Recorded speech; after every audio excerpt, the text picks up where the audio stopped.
베드로가 기도했던 내용은 없다는 걸 아셨죠? 그때 예루살렘 교회 공동체는 베드로를 위해서 힘껏 기도했습니다. 그런데 정작 베드로가 하나님의 기적으로 풀려났을 때는 그들조차 믿지 않았어요. 우리가 믿는 것 같이 믿음이 없습니다. 여러분 절대 포기하지 마십시오. 사람들은 나를 보면서 하나님을 바라보는데 여러분 나를 보지 마세요. 베드로가 기도하지 않았고 예루살렘 공동체가 기도의 응답을 받았음에도 불구하고 믿지 않았는데도 불구하고 하나님은 기적을 행하셨습니다. 이런 단 한 가지, 우리를 사랑하시기 때문입니다. 사람들은 내가 기도 많이 해야지, 또는 내가 하나님께 믿음으로 나가야 되지. 물론 틀린 이야기는 아니지만 우리가 환경이 안 되고 힘들면 기도가 나오지 않고요. 또 우리가 기도해도 하나님으로부터 받는 응답인지를 분별하지 못하고 살아가는 게 우리의 모습이에요. 하나님은 우리에게 말씀을 주시면서 너 그렇게 해, 저렇게 해라고 그렇게 강압적으로 미시는 분이 아니라 우리에게 말씀하시는 한 가지입니다. 너희들은 할 수 없어 라고. 그래서 예수님이 십자가에 못 박혀 돌아가셨습니다. 그러니까 그 일을 잘 깨달아야 돼요. 많은 교회가 성도들을 데리고 막 밀어붙입니다. 물론 내가 할 수 있을 때는 참 감사한데 우리 인생을 돌아보면 할 수 없을 때가 더 많아요. 그렇지 않습니까? 저도 그렇습니다. 여러분 저도 고백이지만 교회에 오기 싫을 때 있고요. 기도하기 싫을 때 있습니다. 목사 믿음이 없죠? 네? 그러나 하나님은 우리의 것을 숨기지 말고 하나님께 여러분 솔직하게 나오시면 하나님 그것을 응답하십니다. 그래서 우리가 마음 부여잡고 할 수 없는 기도를 하게 되고 할 수는 없지만 하나님께 나아가는 것은 우리를 바라보는 것이 아니라 전능하신 하나님의 능력을 바라보기 때문에 할 수 있는 거예요. 그게 바로 그런 믿음입니다. 다른 게 믿음이 아니에요. 오늘 말씀해 보면 베드로의 기적 같은 어떤 감옥에서 탈출을 어떤 일이 벌어졌을 때 가장 큰 충격을 받았던 사람이 누구냐면 바로 아그리파 1세 왕이었습니다. 정확한 명칭 헤롯 아그리파 1세입니다. 그러니까 할아버지가 헤롯 왕이었거든요. 이 사람이 왜 가장 큰 충격을 받았어요? 이유가 뭘까요?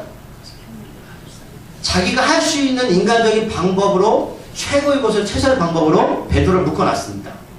말씀드렸지만 이게 예수님에 대한 트라우마가 있었던 것 같아요. 예수님도 그 헤롯이 막았잖아요. 무덤을 막아서 부활한 예수가 못 나올 수 있도록 막았는데 결국 그게 안 됐잖아요. 그런 트라우마가 있었던 거예요. 그래서 아그리파 1세가 나름대로의 힘을 동원해서 이렇게 베드로를 감옥에 가다 뒀는데 결과는 어떻게 됐어요?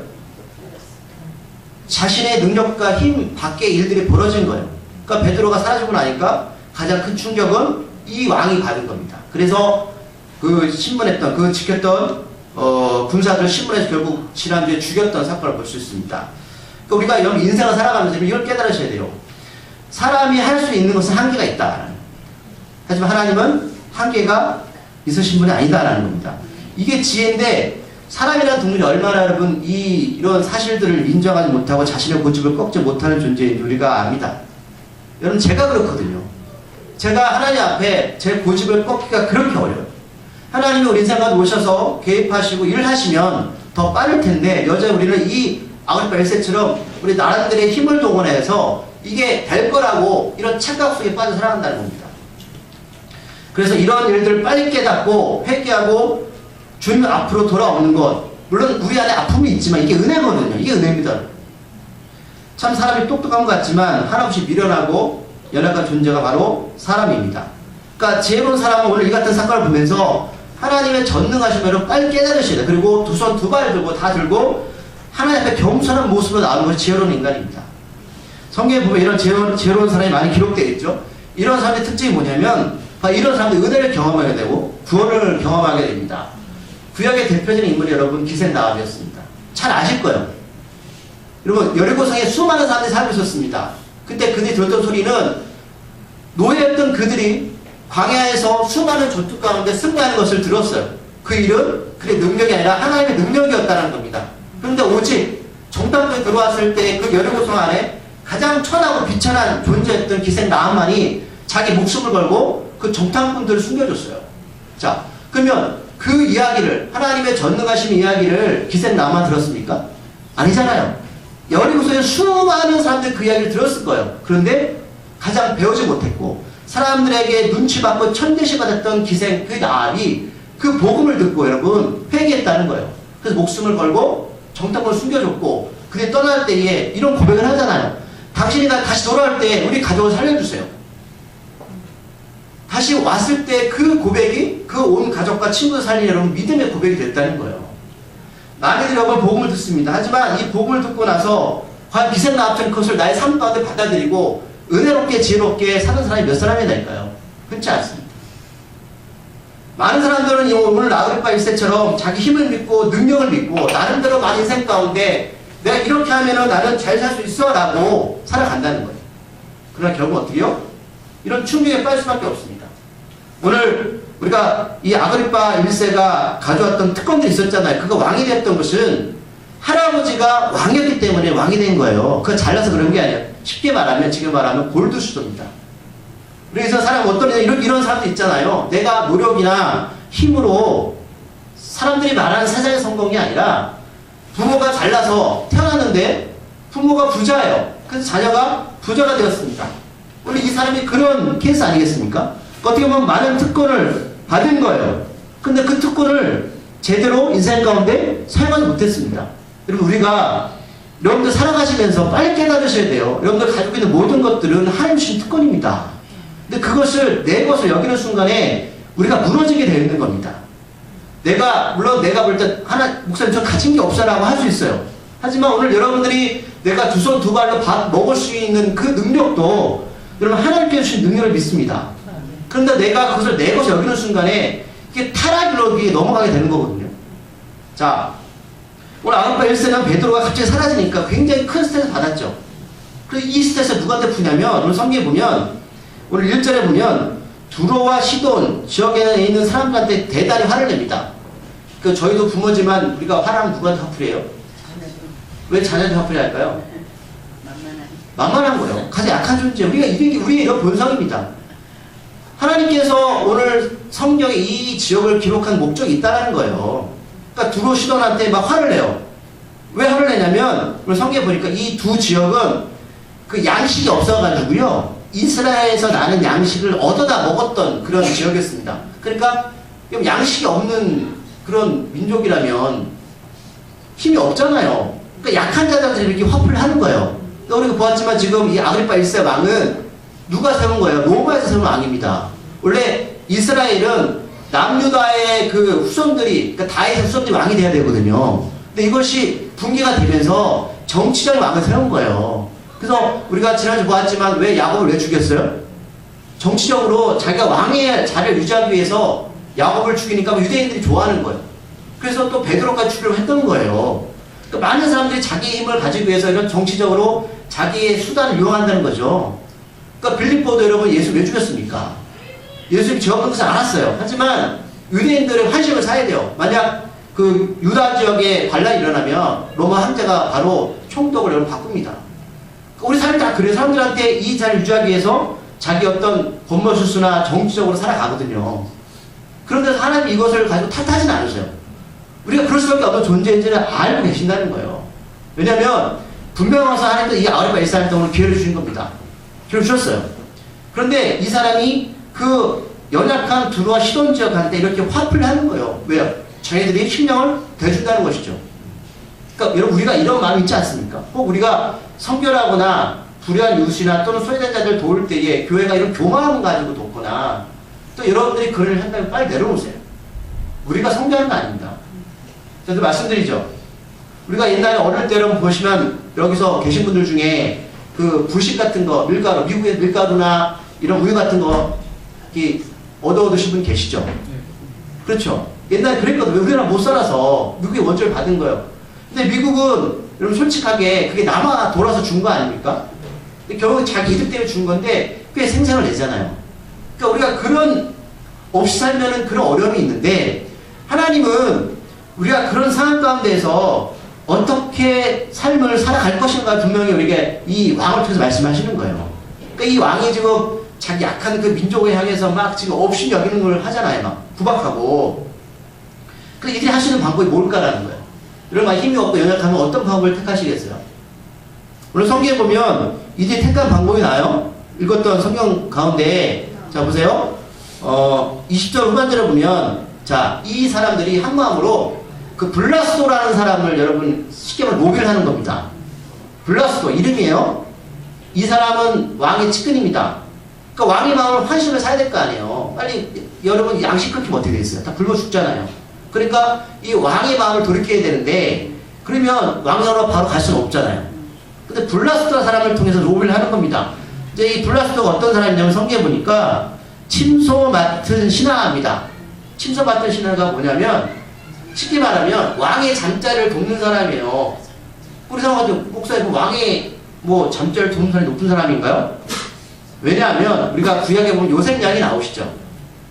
요셉이 그 감옥에 갔을 때에 2명의 관원장이 감옥에 들어왔을 때 꿈 해몽을 해주거든요. 두 사람이 지역에 보니 한 사람은 술 맡은 관원장이고 한 사람은 떡 맡은 관원장인데 쉽게 말하면 한 사람은 술을 왕한테 이렇게 가져주는 사람이고 떡은 먹을 것을 이렇게 준비해서 주는 사람이에요. 근데 이 사람들이 왜 측근이냐면 고대는 여러분 사람들이 왕들이 독살을 많이 당했습니다. 그렇죠? 우리나라도 조선시대 때 그런 일들이 벌어지잖아요. 그럼 어떤 사람 내가 독살 당하지 않으면 어떤 사람이 측근을 줄까요?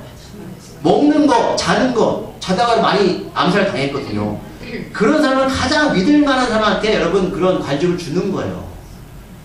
그러니까 오늘 이 침소 맡은 이 블라스토라는 사람은요 왕의 가장 큰 측근입니다. 왜요? 잠잘 때 옆에서 지켜주는 사람이에요. 여러분들이 만약에 왕이라면 내가 왕이 잠잘 때 어떤 일이 벌일지 모르잖아요. 아무나 맡기겠어요? 가장 믿을 만한 사람한테 맡길 거 아니에요. 요즘 뉴스에 나오는 거 보면 믿을 만한 사람들이 배발을 하긴 하지만 재밌어요. 좀 돌아가 보세요. 굉장히 재밌는 세상입니다. 그러니까 이 사람한테 로비를 하는 거예요. 여러분도 사파도 보면 이렇게 하잖아요. 바로 가요? 다이렉트로? 아니요. 중간 통해서 가는 거예요. 여러분 그런 방법을 택하시면 안 돼요.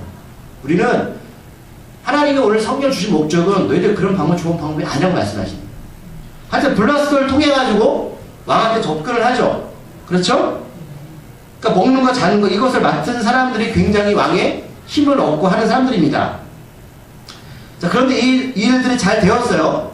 근데 우리가 여기서 살펴봐야 돼요. 그러면 갑자기 자 베드로가 오늘 감옥에서 탈출하였고 지금 예루살렘 떠났죠. 왜냐하면 계속 있으면 잡혀가잖아요. 그래서 나름대로 떠난 다음에 바로 이런 일이 벌어지냐 하는 부분이에요. 자, 오늘 두루와 시돈 부분을 여러분 살펴보셔야 돼요. 그럼 두루와 시돈을 왜 오늘 하나님께 지목하고 계시냐는 거예요. 물론 말씀드렸지만 연약한 지역인데 이들이 왜 식량이 없을까요? 근데 여러분 이 땅은요 식량이 없을 수 없는 지역입니다. 제가 그래서 설명해 드릴게요. 이 시돈을 먼저 시돈을 살펴보세요. 시돈은 어떤 역사가 이루어지냐면 처음으로 이 시돈한 지역이 나온 곳은 노아 홍수가 난 직후였습니다. 그때 창세기에 기록되어 있는데 이 시돈이 누구냐면 노아의 손자가 바로 가나안입니다. 여러분 가나안 땅에 부르잖아요. 왜 가나안 그 이름을 딴 거예요. 노아의 손자가 가나안이었고 그 가나안의 장남이 바로 함입니다. 함의 아들이 바로 오늘 이 시돈입니다. 자, 아마도 가나안은 바벨탑이 무너진 직후에 가족도 이끌고 이렇게 이곳으로 왔는데 이게 해안가 지역입니다. 그러니까 지중해에 바로 붙어 있습니다. 지중해 여러분 살기 좋은 땅이죠. 그래서 자기 장자력을 붙여서 이렇게 시돈이라고 붙인 거예요. 자기 장남이에는 이름으로. 구약에 보면 계속 장남의 그 가업을 이어받잖아요. 장자권이. 그래서 이름을 붙여서 시돈 이렇게 부르기 시작한 거예요. 그러면 이 시돈도 어떻게 보면 유대와 관련이 있는 거잖아요. 조상은 아브라함이니까. 근데 그게 이제 역사적 그 과정까지 잘못되어서 장자권이 뺏기니까 이렇게 격가지로 간 거거든요. 이 또 시돈은 어떤 적이냐면 여러분 잘 아시는 이세벨 아주 악한 여왕이 나왔습니다. 아합 왕의 아내였거든요. 이 이세벨 여왕의 고향입니다. 그러니까 인상은 좋지 않아요. 그런데 이 가나안 정복을 앞두고 이스라엘 백성들이 광야에서 나와서 이제 여호수아가 이곳을 여기 정복을 앞두고 모세가 예언을 합니다. 어떤 예언을 하냐면 이 땅을 원래 시돈 지역을 그 스볼론 지파가 이 땅을 차지하게 되거든요. 12지파 중에 원래 그 원주민은 시돈 사람이 살고 있었고 또 어떤 예언을 하냐면 바다에 풍부한 것과 모래 감추어진 보배를 흡사리로다. 신명기 3장 19절. 왜냐면 바다 옆에 바로 땅이 있거든요. 그러니까 이것은 정확한 예언이에요. 왜냐하면 너희들은 그 바다와 모래로부터 공급을 받아서 불을 누르게 될 거라는 축복을 받게 돼요. 그러니까 그러면 원래 이 땅은 제가 말씀드린 시돈이라는 그 원주민들이 살고 있었어요. 물론 아브라함 후손들이 하지만 너희들이 그 12지파가 들어가가지고 이 땅 하나님이 약속 땅을 주시잖아요. 그러니까 이 사람 어떻게 살았냐면 바다에서 뿔고동이 있어요. 뿔고동. 고동 종류인데 여기서 그 염료를 채취해가지고 옷을 만들어요. 근데 이게 아주 특별한 옷, 자색 옷인데 비싼 거예요. 그래서 이 옷들은 어떤 사람이 입었냐면 왕족이나 부자들만 입었어요. 그러니까 특별한 사람한테 공부를 해서 이것을 팔아가지고 굉장히 부를 얻었습니다. 그리고 이 시돈 해변은 제가 바닷가 옆이니까 모래가 많잖아요. 그럼 반도체를 뭘로 만드는지 아세요? 반도체? 반도체도 그래서 모래로 만들어요. 모르시는 것처럼. 반도체 모래로 만듭니다. 굉장히 고가잖아요. 그러니까 여기서 여기도 규석 성분을 해가지고 유리를 만듭니다. 유리 제품. 그 고대 시대 유리가 굉장히 귀하잖아요. 이 두 제품으로 굉장히 많은 부를 누리게 되었습니다. 하나의 축복이죠. 축복입니다. 그래서 굉장히 여러분 그 지도를 보면 그 바닷가 주변이라 그리고 그 호수랑 가까이 있어가지고요. 한류호수랑 가까이 있어서 굉장히 이쪽 지대가 평화지대거든요. 복창지대입니다. 아주 많은 식물을 거둘 수 있는 것이에요. 근데 여러분 이 재밌는 것은 이렇게 경제가 풍요하고 돈이 많으면 항상 돈이랑 벌어질 것 같으죠. 그렇죠. 주변 국가에서 이 나라를 가만두지 않았어요. 왜요? 풍요하니까. 항상 호시탐탐 이 나라를 뺏으려고 하는 거예요. 이런 어려움을 겪는 겁니다. 우리 인생을 잘 보세요. 그럼 잘 적용하셔야 되는 거예요. 사람들 잘 살길 바래요. 저도 마찬가지예요. 그런데 이 잘 삶이 때로 우리한테 여러분 독이 될 수 있습니다. 그리고 이제 그 두로가 나오죠. 두로는 시돈에서 한 40km 떨어진 지역 비슷해요. 지역인데 이 지역도 역사적으로는 시돈과 같이 가는 지역입니다. 근데 이 지역은 원래 섬으로 되어 있는데 지금 가보시면은 연결되어 있어요. 섬이 아니에요. 섬은 아닌데 굉장히 떨어졌기 때문에 독립적으로 잘 이렇게 성장할 수 있는 도시였거든요. 성경에는 어디에 기록되냐면 이 그 두로 지역은 큰 항구가 있어서 항구가 있다는 것은 뭐예요? 무역을 했다는 거 아니에요. 그러니까 돈을 많이 벌 수 있는 지역이었고 솔로몬 왕이 성전을 지을 때에 성경에 보면 그 두로 왕이 히람이라는 사람이 이 항구를 통해서 이 건축제였던 백향목하고 목수들을 태워가지고요 이 예루살렘 성전을 지을 수 있도록 도와줘요. 이런 관계가 있었거든요.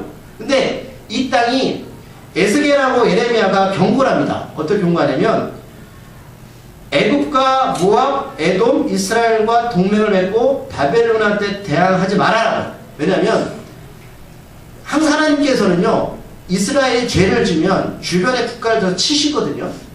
왜 마찬가지 여러분. 그런데 하나님께서 분명히 대항하지 마 말씀하셨어요. 싸워도 이건 하나님 뜻이기 때문에. 근데 얘네들이 힘을 모아가지고 자기 나름대로 대항을 해요. 어떻게 됐을까요? 풍지박산납니다. 13년간 여러분 성을 포위했던 느부갓네살 왕한테 완전히 예정하고 이 땅이 초토화가 돼요. 하나님 뜻을 어긴 거잖아요. 그 후에 헬라 시대 넘어오면 여기 로마 전 헬라 시대거든요. 알렉산더 대왕 때는 역사적으로 보면 얘네들은 참 세상 말로 한글을 잘하는 민족이었는데 군대가 포위해가지고 3만 명이 포로를 끌려갔는데 2,000명이 주워 묶인 채 목이 살려 죽습니다. 상처가 많은 지역이었죠. 그러니까 풍요한 도시였는데 여러분 역설적으로 많은 아픔과 상처를 겪었던 지역이었다는 거예요. 그래서 이 지역을 시작해 보면 예수님이 이 시돈과 두로 지방을 찾으셨습니다. 왜 찾으셨을까요? 아픔이 많은 지역이었습니다.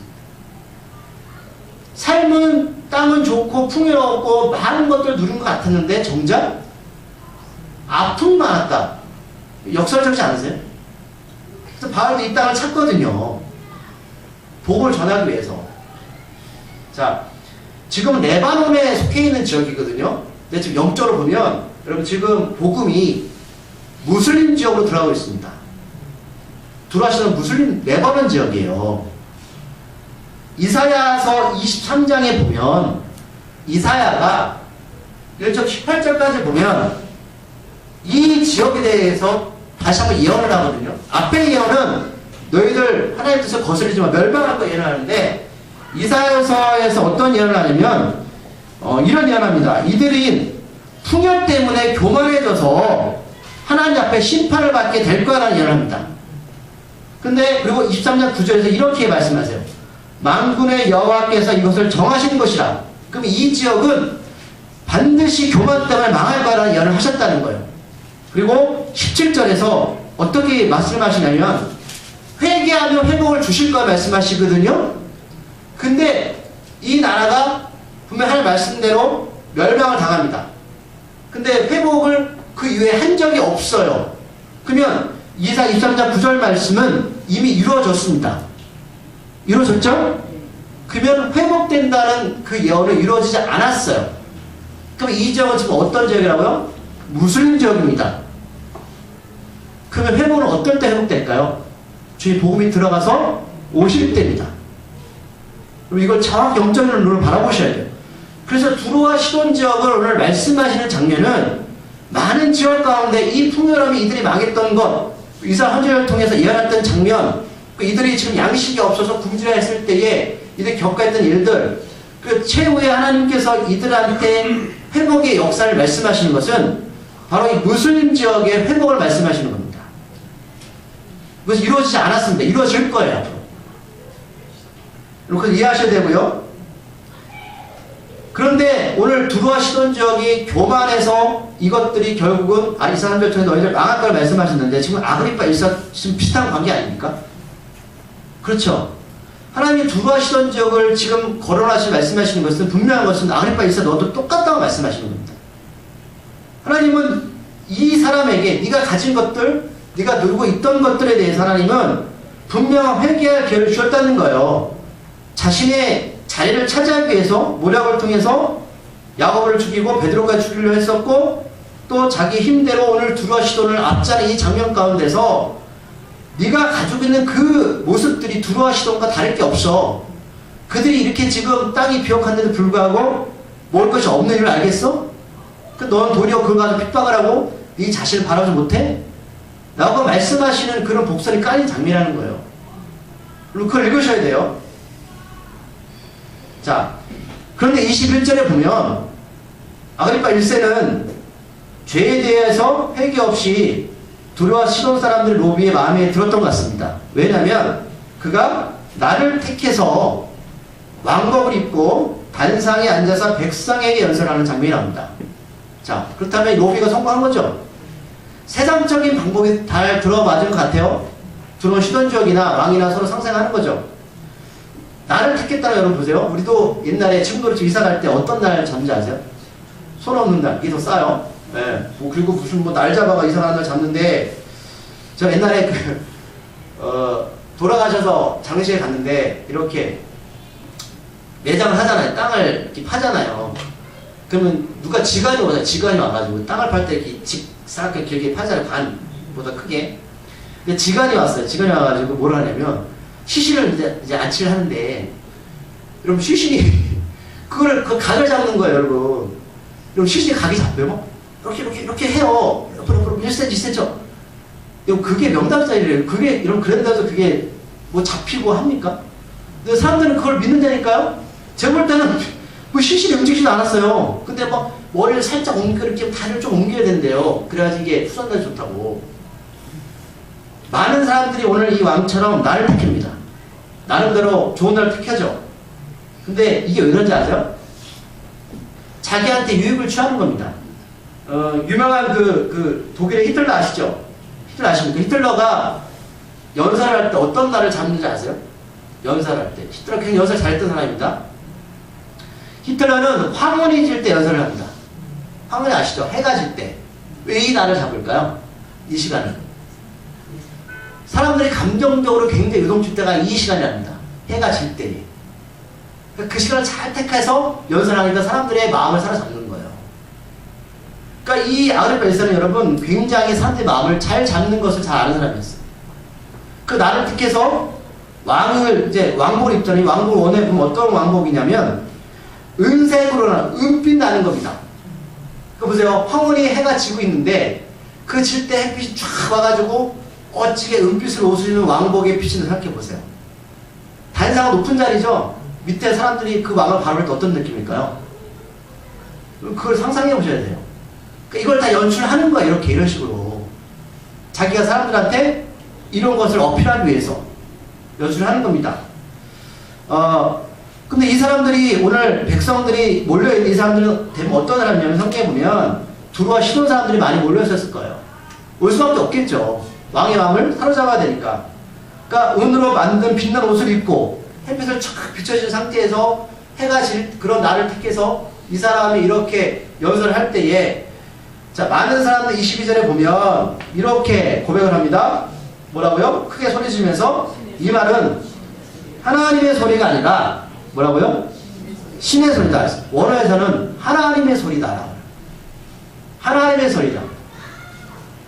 사람의 소리가 하나님의 소리처럼 들릴 수 있어요? 감정이 취한 거죠. 감정이 취한 거예요.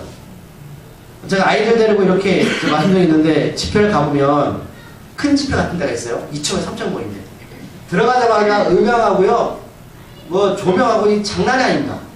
애들이 들고 날고 막 치면서 막 찬양 불러요. 뭐 하나님 찬양하고 사람들이 야 은혜 받았다고요. 그런 것처럼 보여요. 그런데요 말씀 선포하잖아요. 그때는 아무것도 없잖아요. 뭐 음향도 없고 조명도 없잖아요. 다 하잖아요. 거의 다 하잖아요. 여러분들 착하지 마세요. 내가 어떤 기분이나 감정이 여러분 그게 내 신앙이 아닙니다. 그게 내 믿음이 아니에요. 그런 경험은 필요하지만 이런 조작된 것에 우리 마음이 쏠린다는 거예요. 이런 것들 때문에 그래서 오케스트라를 갖다 놓고 물론 하나님께 찬양 드리는 건 감사한 거지만 거기에 마음이 쏘여가지고 내가 믿음이 있는 것처럼 생각한다니까요.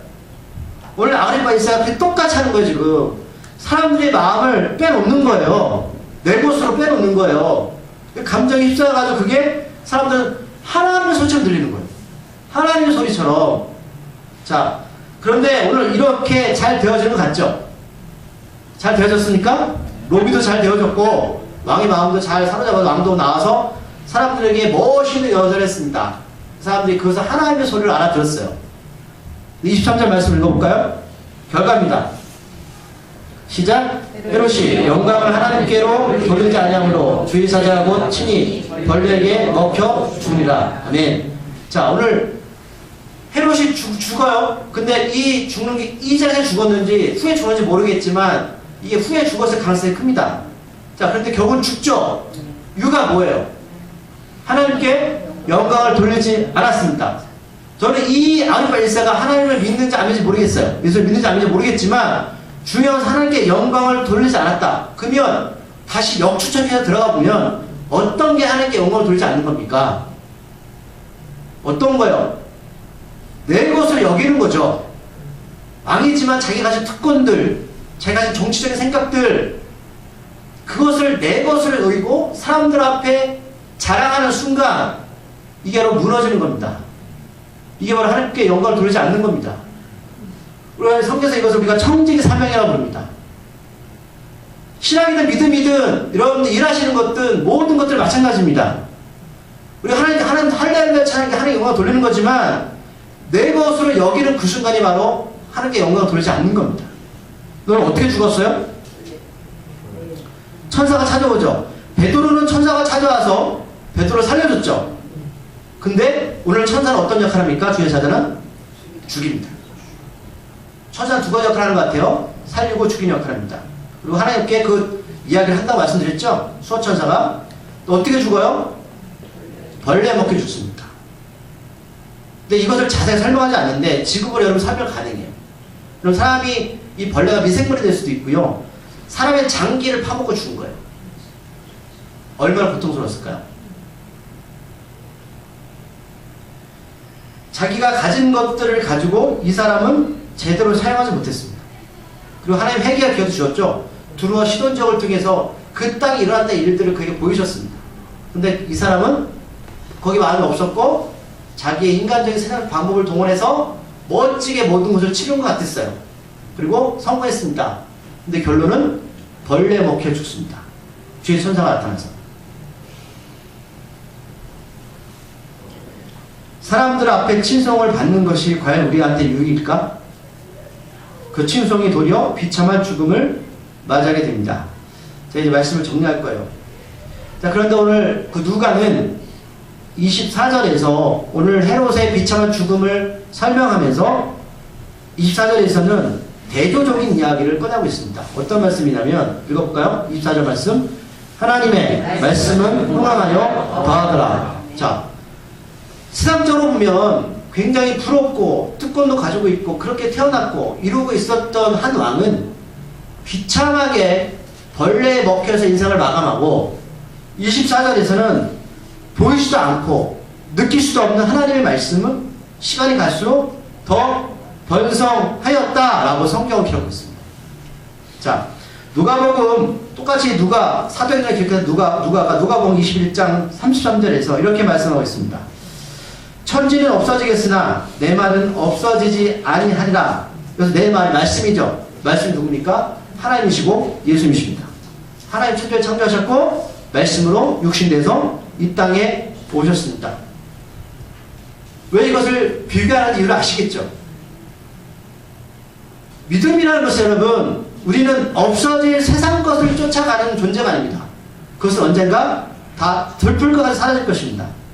하지만 예수님은 죽어서 부활하셨습니다. 영원하시죠. 그 영원함을 혼자서 간직하신 게 아니라 자신 그 육신의 말씀을 통하여서 우리한테 영원한 생명을 다시 부여하셨습니다.